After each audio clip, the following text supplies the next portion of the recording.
My name is Jessie, I'm 57, and I've lived a quiet, steady life. Married young, raised 2 children, and filled my days with planting flowers, helping out at the local community center, and catching up with neighbors over coffee. I wasn't the type to chase after drama, and I certainly never imagined that love, or longing, would find me again this late in life. I thought that part of my story had ended a long time ago. But then something shifted. Something I still don't fully understand. I never thought something like this could happen. Please don't make the same mistake I did. It was just turning evening when I heard a knock. I had just finished wiping down the counters, still humming the last song that played on the radio. I figured it was Carol, coming back to collect her pie dish. She and her husband Jack had joined me for dinner the night before, something we'd been doing for years in our little corner of the neighborhood. But when I opened the door, it wasn't Carol. It was Jack alone. His eyes were swollen and red, not from being tired, but from the kind of crying that empties you. The scent of whiskey hit me before he even said a word. Linda. I didn't know where else to go. It was unlike him. Jack was always the guy with a pun ready, the one waving from across the street like everyone was an old friend.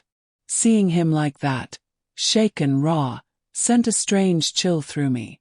I stepped aside. Come in. He walked in and stood in the middle of my living room like he didn't know what to do with himself. I shut the door and waited. After a long pause, he finally muttered, "She's gone. Carol." He nodded, his throat working to swallow. "She packed up this morning. Said she's going to her sister's in Oregon.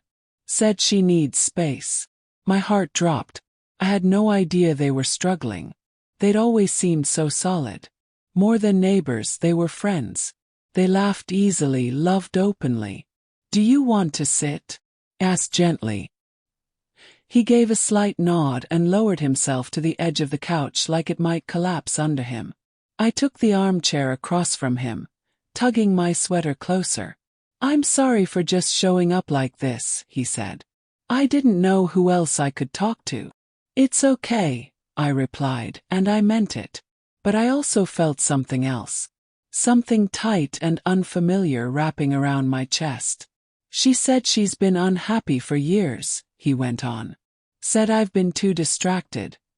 Or maybe just not really there. I thought we were fine." I studied his face but didn't know what to say. I knew what quiet drifting looked like. My own marriage hadn't ended in shouting matches. Just silence, fading presence. Like forgetting to say goodnight turned into forgetting how to care. "You ever feel like you missed your chance?" Jack asked quietly. Like there was a moment you were supposed to do something, say something, and you didn't. And now it's gone. I nodded slowly. More times than I care to admit. He leaned forward, resting his elbows on his knees. "I keep thinking about all the signs I ignored. All the little moments. I thought we were forever." Outside, the wind chime on my porch tinkled in the breeze. Inside we sat in a heavy silence. I could feel his pain, but there was something else too. Something I wasn't ready to name. "I'll make some tea," I said, rising. He didn't answer, just nodded, eyes fixed low. In the kitchen, my hands shook as I filled the kettle. Maybe it was the closeness, or maybe it was the strange way I was suddenly seeing Jack, not as Carol's husband, but as a man. I wasn't ready for what that stirred up in me. I returned with the tea and set his cup on the table. The steam curled softly between us. "Thanks," he murmured. I sank back into my chair, wrapping my hands around my mug, letting the warmth settle me. The lamp in the corner cast a soft orange light. The world outside felt distant. "You know what's strange?" Jack said, voice low. "You live with someone for years, and when they're gone, even your home doesn't feel like it's yours anymore. Have you talked to anyone? Your brother, maybe?" He shook his head. "No. It's different with you." That made my chest ache. I didn't ask him what he meant. I wasn't sure I wanted to hear it. Not yet. You haven't changed much in here, he said, looking around. Since Greg passed. The name landed harder than I expected. Greg had been gone almost 9 years. Some days it felt like yesterday. Others like it was someone else's life. No, I said quietly. I couldn't. You always seemed peaceful. Like you'd come to terms with it. I thought I had, I admitted. But some days I still walk into a room and expect him to be there. Still catch myself setting 2 plates. Jack stared at his hands. I've been watching you, you know. Not in a weird way. Just noticing. You always looked like someone who found a way through the storm. It gave me hope. I didn't know what to say. It wasn't flattery, it was honesty. And it landed deep. I should probably go, he said after a long silence. I stood and walked him to the door. On the porch he turned back.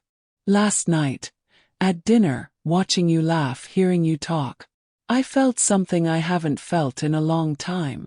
I opened my mouth, closed it. My heartbeat was too loud. I'm sorry if that's too much. I just had to say it. It's not too much, I whispered. It's just honest.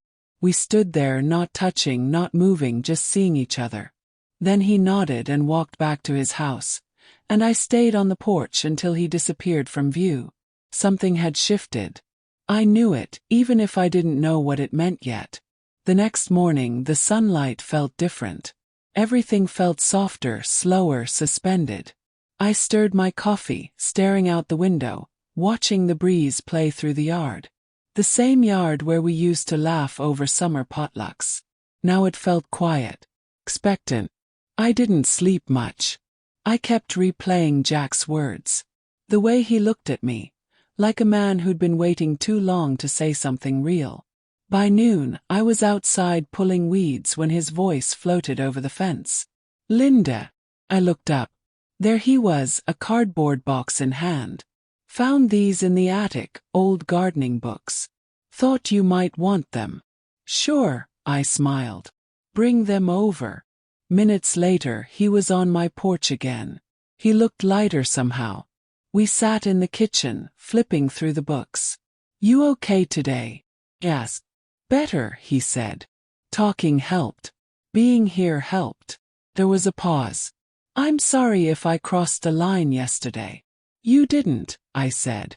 But maybe things were already complicated before either of us said anything. He nodded slowly. I didn't expect to feel this way again. Me neither. He reached out, touching my hand, lightly, respectfully. I miss being close to someone. Someone who hears me. I looked at him. Really looked. I see you.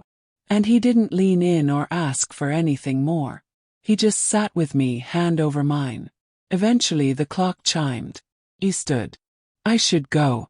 I need to figure a few things out. At the door he turned one last time. Would it be okay if I came by again? Just to talk? Of course, I said.